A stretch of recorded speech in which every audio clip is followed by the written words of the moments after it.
Yo, what's up, nerds? Now in a slightly noisy apartment, but I don't mind because it's nice, like, being here. Um, Today I'm here to show off a Arahbo, the first Fang deck. So Arahbo is this Commander 2017 commander. At least he was until we got a new version in Foundation. So the original version, let's just get it out of the way. A tiny, itsy tiny bit busted. So what did it do? Well, at the beginning of combat on your turn, if it is in your command zone or on the battlefield, target cat gets +3/+3, and whenever another cat attacks, you can pay 1 green and white. If you do, it gets +X/+X and trample, where X is its power. So you got a board of cats, you bumped them up, and you attacked in. The thing was, people really didn't like Eminence, and while Arahbo was on the less busted side of Eminence, it was still a little unfair, so people really didn't care for it. Um, this new Arahbo, definitely much simpler. All it does is it's a 3 mana 2/2. Other cats you control get +1/+1, and whenever it or another non-token cat enters, create a 1/1 white cat creature token. So what's this deck trying to do? Well, it's going to flood the board with cats.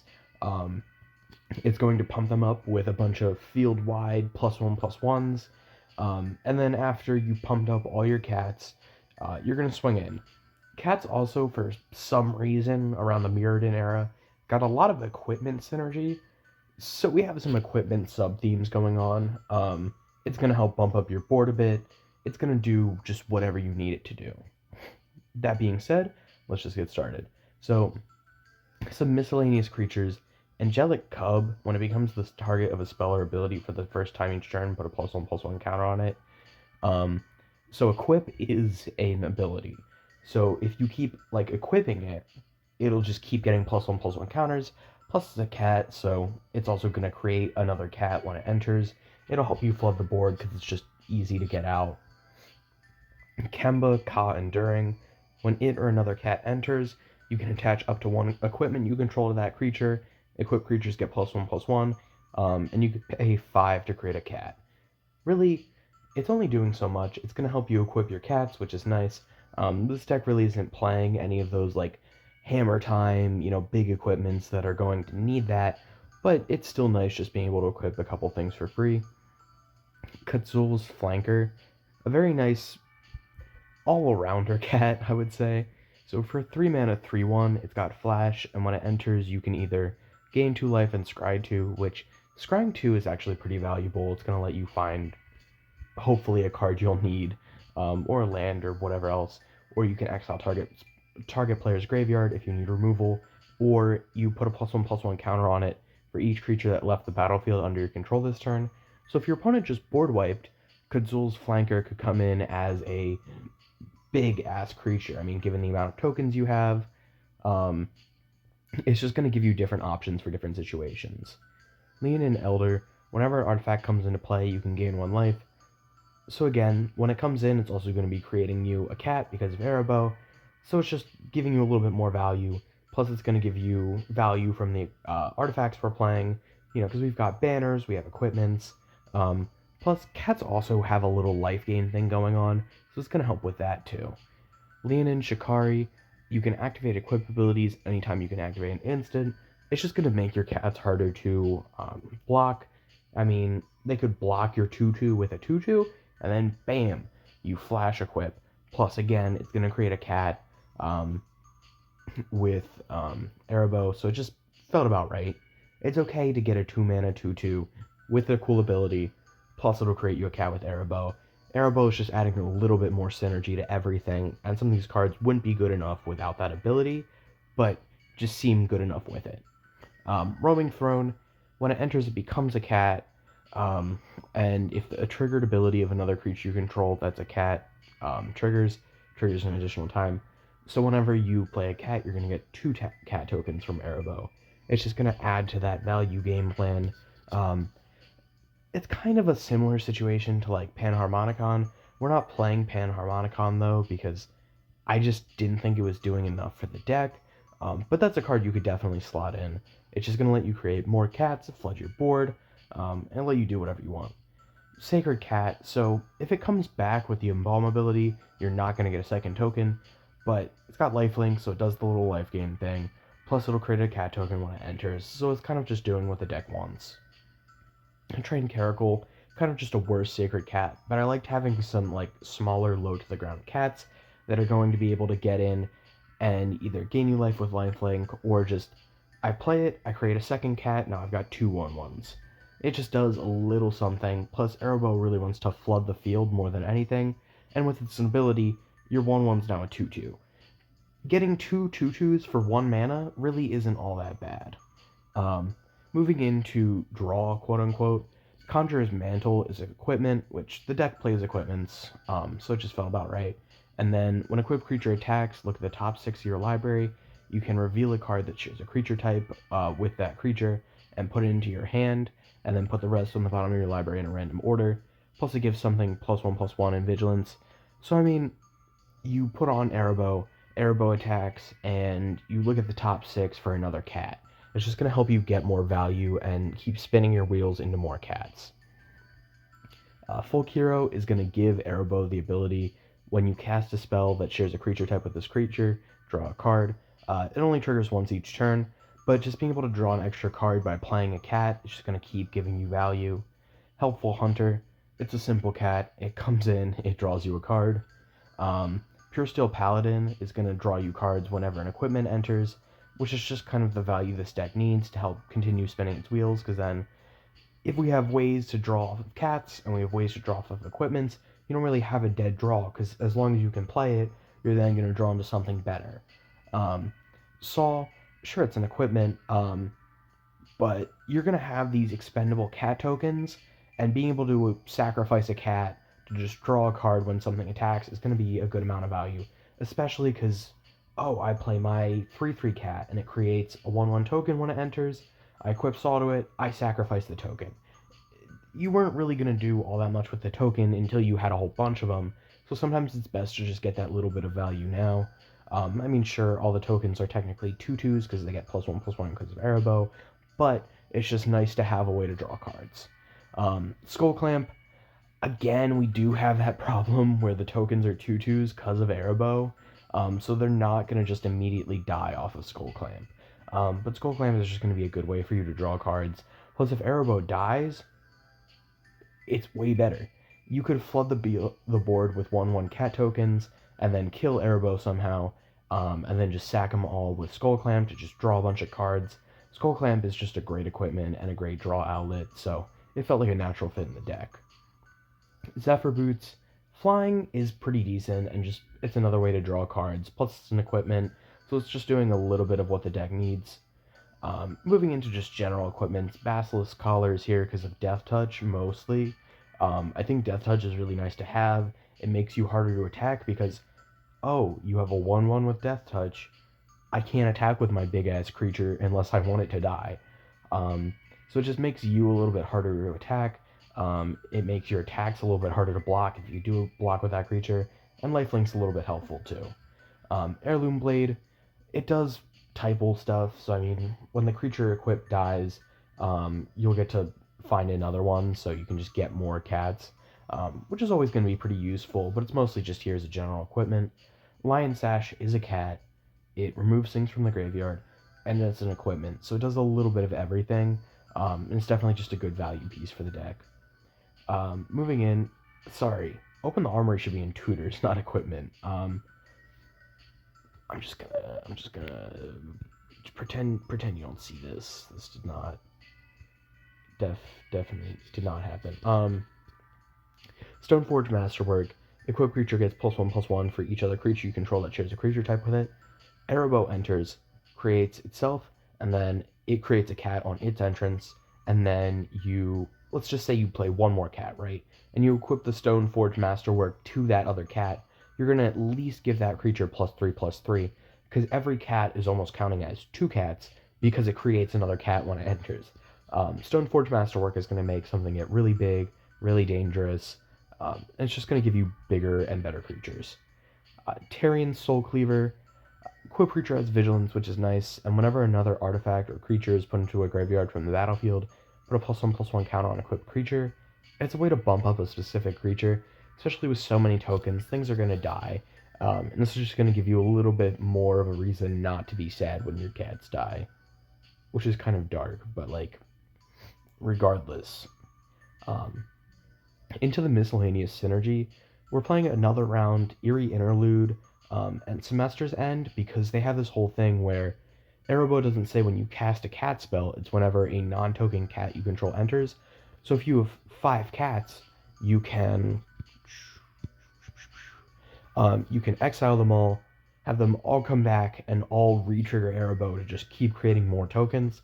Plus another round can do it multiple times. Eerie Interlude and Semester's End can also kind of act as protection if you need to just get things off the board for a board wipe or whatever. Um, Helping Hand, so Arahbo is only 3 mana, and because it's going to be doing so much for your board, it's probably going to be removed.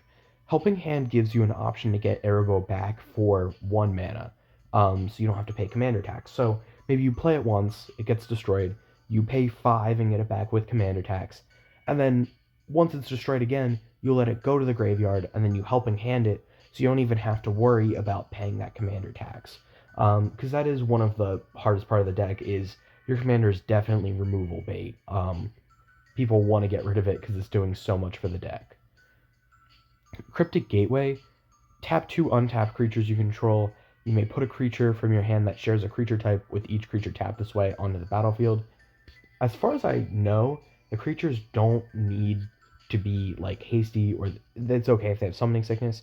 So if you have Arahbo and one other cat, you'll have 2 cat creature tokens. So then you tap the cat creature tokens to put a cat from your hand onto the battlefield. That cat will trigger Arahbo, create a token, and then you tap that cat and the token to put another cat onto the battlefield. And as long as you keep having cats, you can just keep doing that, and definitely make your board state go out of control. Dewdrop Cure, also in the miscellaneous category, we have a number of cats that are under, like, with their 2 mana or under. So being able to bring back 3 by letting your opponent draw a card is going to let you get back those 3 cats and then create 3 more tokens. It's just going to make your board state get really big all of a sudden, and can definitely just help you recover things that you've lost. Protection-wise, we're really only playing Lightning Greaves. I didn't really see much use for anything else. It's just a good equipment, too. On to Pumps. Adaptive Automaton is going to count as a cat. It's going to give all your cats +1/+1, and they shall know no fear. It's going to give your cats +1/+0, but Indestructible is going to be really helpful. Dodge board wipes, make combat a nightmare, all that. Banner of Kinship. When it enters, you choose a creature type, then it has a fellowship counter on it for each creature you control of the chosen type, and creatures you control of the chosen type get +1/+1 for each fellowship counter. Let's say we play Arahbo, and then we play 3 cats, right? Then we also have created 4 tokens because of Arahbo. So we put 8 fellowship counters on Banner of Kinship when it enters, and it's going to give all of our cats +8/+8. This is just a great way to finish off games. It's way better than it looks on paper. Claws Out, very simple, but I mean, being able to pay 2 mana to give all your creatures +2/+2 could just be good, could be exactly what you need to finish out a game. This is definitely one of the more like thematic cards that you could definitely remove if you need space in the deck for something stronger. Coat of Arms, each creature gets +1/+1 for each other creature on the battlefield that shares at least one creature type with it. This card is really frustrating because everybody has to keep track of it. This also means if your opponent has cats, their cats are going to get bigger too, but your cats are also get bigger counting their cats. Coat of Arms is a nightmare when it actually hits the board off of like an online format, in my opinion, because everybody has to check. Even if one player has 2 humans, then they have to check all the humans on the board. It's a whole thing. But I think it's really just gonna pump up your board more than everybody else's, because that deck gets their one human gets +5/+5 and blah blah blah blah blah, but you have like 20 cats, and all of your cats get +20/+20, and sure, they don't have trample, but they'll definitely finish off a game real fast. Door of Destinies. So when it enters, choose a creature type. Whenever you cast a spell of the chosen type, put a counter on Door of Destinies, and creatures you control of the chosen type get a +1/+1 counter for each charge counter on Door of Destinies. Very simple, just keeps bumping up your board over time as you play more cats. Very reliable. Dragon Throne of Tarkir, it's again a very reliable pump piece. Plus, it's an equipment, so it's going to give the equipped creature Defender, but they can tap, pay 2, and give all your other creatures Trample, and plus X, where X is this creature's power. Plus, that creature's already going to be bumped up by everything else on the board, and Trample is going to be really useful because there's only so many ways to give things Trample in white. Giselle Goldmane is a cat. Plus, it'll give all your attacking creatures plus X, where X is the number of attacking creatures. And this is definitely a flood the board type of deck. So Giselle can give things like plus 10, plus 10, plus 20, plus 20. And it's just going to go absolutely insane. King of the Pride is just going to give your other cats plus 2, plus 1. Only seems like so much, but this is going to make all of your cat tokens, all of the 1/1s, are going to be 4/3s when they enter, which is definitely a lot scarier than a 1/1, because it's plus 1 from Arahbo, and plus 2, plus 1. If you didn't get that, just figured I would check it out. Moonshaker Cavalry enters. Creatures you control gain flying, and plus X, where X is the number of creatures you control. Again, this is a go-wide deck, so being able to give your creatures plus 10, in flying probably just finishes off the game. Obelisk of Urg, so you can convoke it. It'll cost 1 less for each creature you tap while casting, and then you choose a creature type, cats, and creatures you control of the chosen type get plus 2, plus 2. So just giving all of your cats plus 2, plus 2 is going to help you finish it off. Raksha Golden Cub, as long as it's equipped, cats you control have plus 2, plus 2, and double strike. Sure, 7 mana is definitely a lot to pay for a pump, but double strike is incredibly powerful, and plus 2, plus 2 is a little bit nuts. I mean, with that, all of your cat tokens that enter as a 1/1, then get plus 1, plus 1, and then plus 2, plus 2. So they're all going to hit for 8 damage because of double strike. If they're unblocked, that is. Rally the Ranked is going to choose a creature type, cats, and give them plus 1, plus 1. It's just going to bump up your whole board and help you get closer to finishing off a game. Shared Triumph, again, gives all your cats plus 1, plus 1. Vanquisher's Banner is going to give your cats plus 1, plus 1, but when you cast a cat, you'll draw a card. So having all of your cats basically say, when this creature enters, create a 1/1 and then draw a card is just going to keep making them so much better. I mean, sure, you need to have Vanquisher's Banner out for it, but it's going to be a lot of value while it's on the field.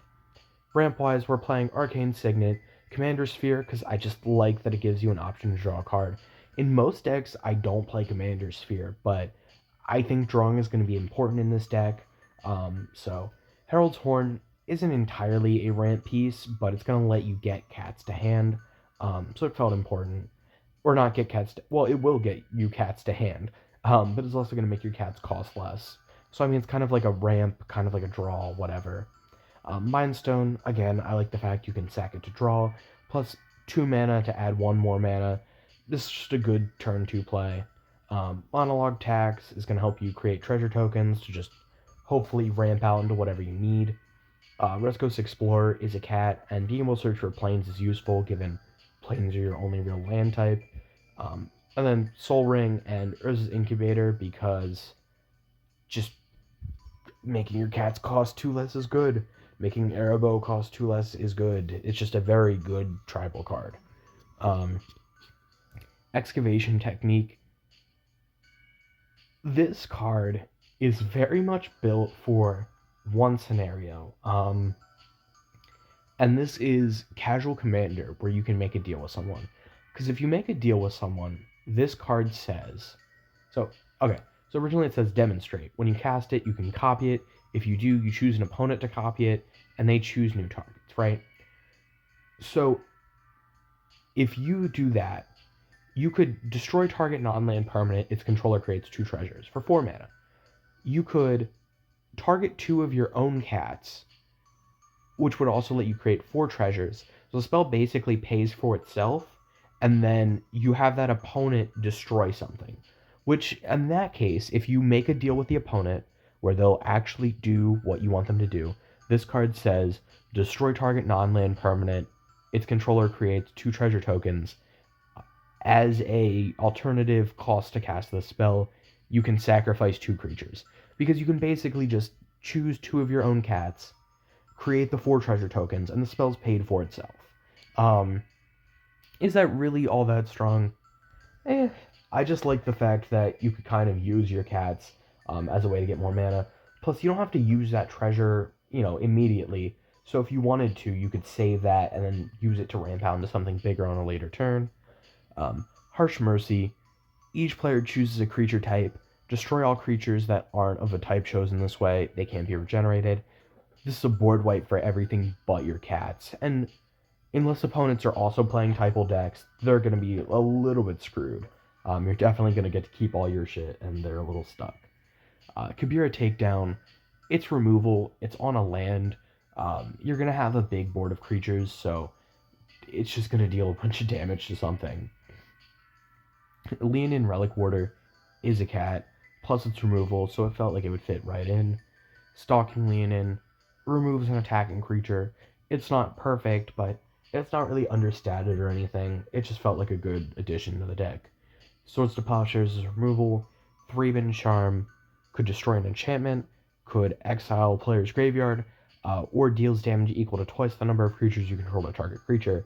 So it's just different kinds of removal for different situations. Moving into token makers, Arahbo isn't the only one making tokens here, right? So we have Brimaz, King of Oreskos. When it attacks, you create a token. When it blocks, you create a token. And it has Vigilance. So it's just going to let you build more tokens, get more tokens on the board, and just flood the board as fast as possible. Felidar Retreat can create beast tokens, or you can put a +1/+1 counter on each creature you control and give them Vigilance. So it's either a pump spell to pump your whole board over time, or it's going to create more tokens. Either way, the deck likes what it's doing. Plus, because of Arahbo, those tokens will technically be 3/3s, so it's just stronger than it seems. At Kemba Ka Regent, so at the beginning of your upkeep, create a 2/2 white cat token for each equipment attached to Kemba. Again, cats kind of do this little equipment thing, and Kemba could let you create like 2 or 3 cats every turn, which, while not overwhelming, is still like a good number of cats. Plus those cats, again, are going to be 3/3s because of Arahbo, plus all the other pumps, so... Leonin War Leader, when it attacks, you create 2 1/1 white cats with lifelink that are tapped and attacking. They're going to be bigger because of the pumps. It just seemed like a good way to create some tokens. Ocelot Pride, this is going to be the payoff for most of the life gain. I wasn't really feeling like a Johnny's Pride Mate or any of those life gain payoffs because the life gain's a little inconsistent. But Ocelot's Pride can gain you life because it has lifelink, so either way, if you gain life, you create a 1/1 cat. And then if you have the City's Blessing, for each token you control that entered the battlefield this turn, create a token that's a copy of it, right? So it attacks with lifelink, it deals 1 damage, and then on your end step, let's just say you got 3 cats from Arahbo, and then you get 1 cat from Ocelot Pride, and then they all have +1/+1. So you've then just doubled your tokens, and they're all big, and it just felt like a natural fit for this deck. Regal Caracal just creates 2 1/1 white cats with lifelink when it enters, and it gives your other cats +1/+1 in lifelink. So it felt like a pretty obvious, like a pretty obvious addition. I mean, it's creating tokens, it's giving your cats a pump, it's doing everything the deck wants. Moving on to tutors, we have Inventor's Fair to get an artifact. I mean, any of your equipments will do, but really there's a few that are going to go above and beyond. Skull Clamp for the amazing amount of draw you can get, especially if you get Arahbo off the field for a bit, you can just start Skull Clamping your tokens and drawing cards. Vanquisher's Banner, I think, is pretty important.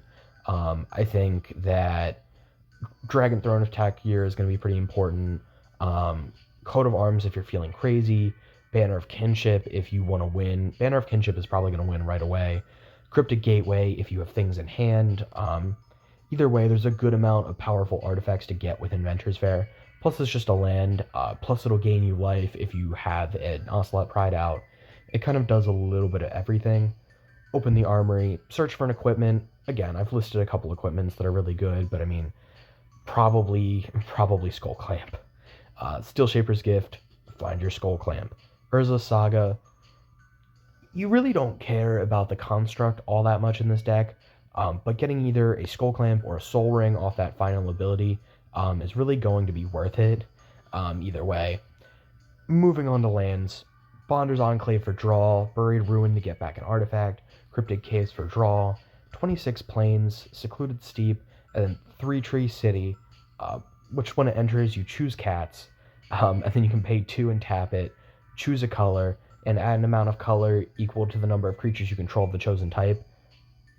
You're flooding the board with cats. You're going to add so much mana, it's not even funny. And then War Room to draw. Overall, it's a very simple deck. All that cats really need as a type thing is a spell called Piss Piss Piss Piss Piss or something like that just searches your library for a cat. Because I feel like there's some important cats that definitely you need in hand before other cats. Like if I draw on turn 5 a trained caracal, I'm definitely going to be disappointed. So I feel like a cat tutor could be kind of cool.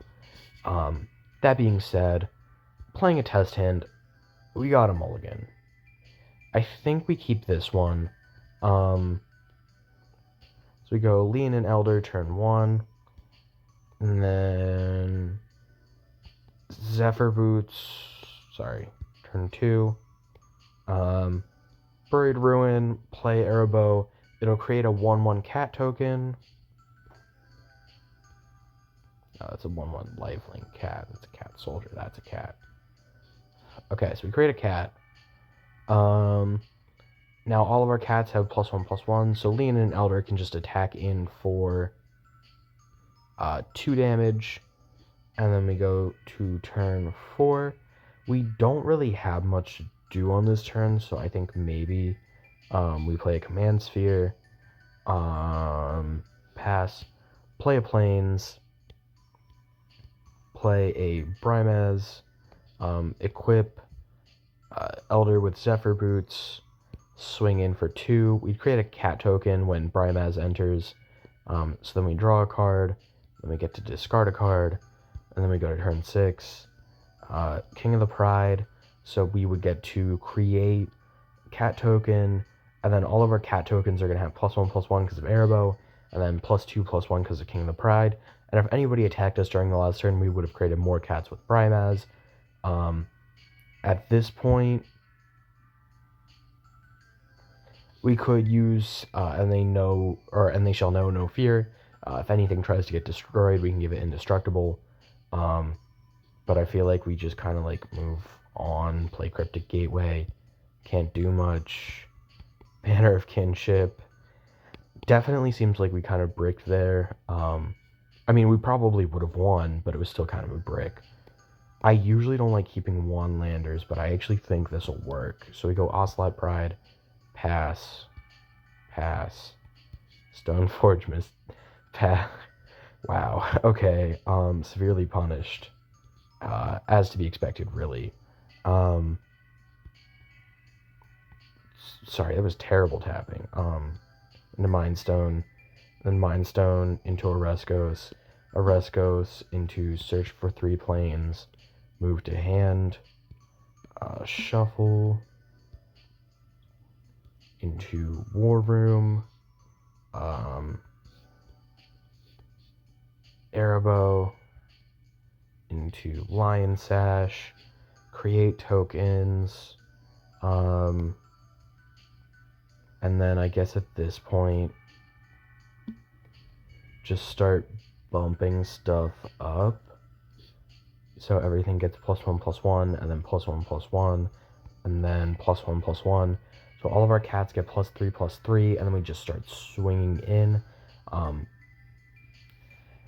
Definitely feeling a bit slower than the playtest hands I did earlier. This deck seemed extremely fast. Secluded Steep, Folk Hero, Plains, Arahbo enters. We create a cat token off of Arahbo. We play a... Two ways to play... no, one way to play this. I'm not stupid. Giselle enters. When Giselle enters, we get to draw a card. Then we pass. Then we play a Cryptic Gateway. We tap the 2 cat tokens to play Regal Caracal. When Regal Caracal enters, we draw a card. We tap the 2 cat tokens that Regal Caracal would create to play Ocelot Pride. That would create a cat token off of Arahbo. All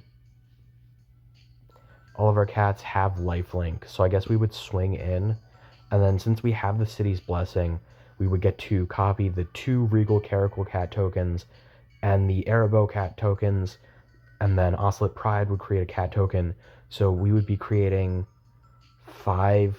So we'd create 4 cat tokens per turn, and then an additional cat token with Ocelot Pride, and then we would double them because of Ocelot Pride, and then they would all have +1/+1 because of Arahbo, and then +1/+1 because of Caracal.